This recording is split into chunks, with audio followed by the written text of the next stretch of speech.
कश्मीर घाटी में अलबदर के टॉप कमांडर जिंतुल इस्लाम के खात्मे के साथ ही सेना ने कश्मीर घाटी में आतंकियों की कमर तोड़कर रख दी है। हाल ये है कि आतंकियों के टॉप 12 कमांडरों में से अब सिर्फ रियाज नायकू और जाकिर मूसा ही बचे हैं। अब कश्मीर घाटी में गिनती के ही कुछ कमांडर बचे हैं।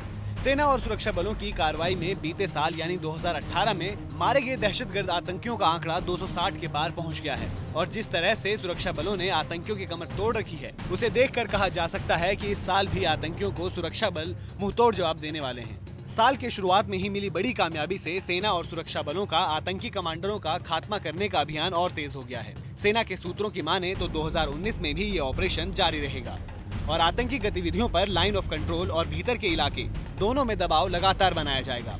खुफिया सूत्रों के मुताबिक एलओसी के पार अभी भी 300 आतंकी घुसपैठ की फिराक में हैं।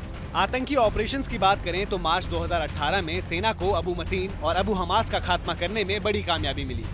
1 अप्रैल 2018 को सुरक्षा बलों ने शोपिया में समीर अहमद भट्ट उर्फ समीर टाइगर को भी मार गिराया। इसके बाद मई, जून और जुलाई के महीने में सद्दाम पाइडर और अबू कसीम जैसे खूंखार आतंकियों का खात्मा कर दिया गया। अक्टूबर के महीने में सेना ने 27 आतंकियों को मार गिराने में सफलता पाई। इसमें मन्नान वानी, मेहराजुद्दीन बंगारू और सब्जार अहमद सोफी शामिल हैं। हाल में अपनी सालाना प्रेस कॉन्फ्रेंस में सेना प्रमुख जनरल बिपिन रावत ने कहा कि जबकि जम्मू कश्मीर में स्थिति को अभी और भी सुधारा जा सकता है, कश्मीर मसले पर उन्होंने कहा कि हम वहां आम लोगों को निशाना नहीं बनाते हैं, लेकिन हम ये भी जानते हैं कि उस जमीन पर आतंकी मौजूद हैं। उन्होंने कहा कि वहां कितने आतंकी मारे गए इससे सफलता तय नहीं होती है। आर्मी चीफ ने कहा कि कश्मीर में हिंसा होती रहेगी, अगर आतंकी मरेंगे तो नए आतंकी आएंगे, हमें इसे ही रोकना है क्योंकि हम कश्मीर में शांति चाहते हैं। This is not the way that things will move because this cycle of violence can continue. I mean, we can keep at it. You keep generating terrorists, you keep getting killed. Figure will remain at 250 or odd. 250 will die, 200 more will come. Figure will remain there.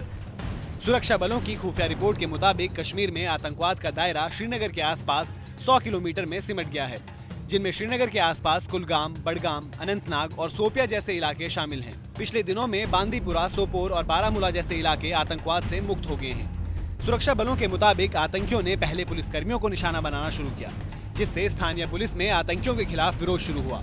आतंकियों ने स्थानीय पुलिसकर्मियों और SPO को police की नौकरी छोड़ने के लिए दबाव बनाया, लेकिन यह दबाव ज्यादा काम नहीं आया। उसके बाद आतंकियों ने बौखलाहट में स्थानीय युवाओं को निशाना बनाना शुरू कर दिया। कई स्थानीय युवकों को बर्बरतापूर्ण तरीके से मारा गया, उनके वीडियो सोशल मीडिया में डाले गए। हाल के दिनों की इन घटनाओं ने कश्मीर घाटी में आतंकवाद को नया मोड़ दिया है। ऐसे में अब बड़ी संख्या में स्थानीय युवा और लोग आतंकियों के खिलाफ हो गए हैं। आतंकियों के बड़े कमांड की सूचनाएं सुरक्षा बलों को मिल रही हैं, जिसकी वजह से पिछले कुछ महीनों में सेना और सुरक्षा बलों ने कश्मीर घाटी में कई बड़े आतंकी कमांडरों का खात्मा किया है। ब्यूरो रिपोर्ट, भारत तक।